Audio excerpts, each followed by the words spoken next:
Merci de nous retrouver sur InfoLive TV, voici les titres de l'actualité. Opposant ouvertement une fin de non-recevoir aux exigences d'Israël, des responsables du Hamas ont déclaré ce mardi que leur organisation excluait toute libération du soldat de Tsahal Gilad Shalit en contrepartie d'un accord de trêve. Cette déclaration risque de porter un coup sérieux aux efforts du médiateur égyptien Omar Suleiman qui tente de parvenir à une cessation des hostilités dans la bande de Gaza.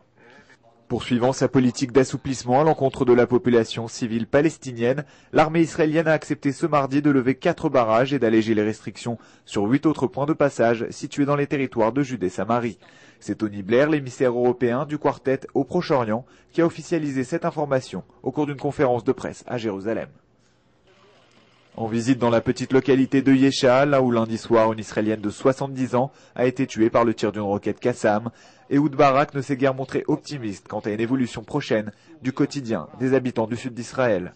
Le ministre de la Défense a ainsi déclaré que si la situation pouvait évoluer d'ici moins d'un an, ça n'est pas pour autant demain que le changement se produira ou se fera ressentir.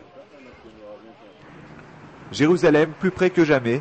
Pour la seconde fois en l'espace de quelques mois, la capitale israélienne s'apprête à recevoir le président américain George Bush.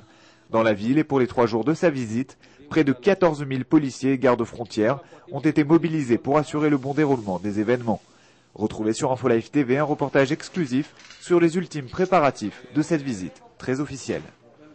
Dans une nouvelle déclaration frasque, le président iranien Mahmoud Ahmadinejad a prédit que les Palestiniens mettront fin très prochainement à l'existence de l'État d'Israël.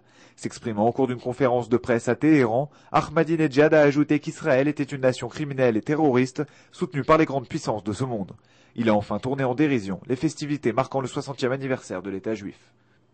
On termine avec du football. Ce mardi soir, le Beitar Jérusalem tentera de remporter la finale de la Coupe d'Israël qui va l'opposer à son grand rival, l'Hapoel Tel Aviv.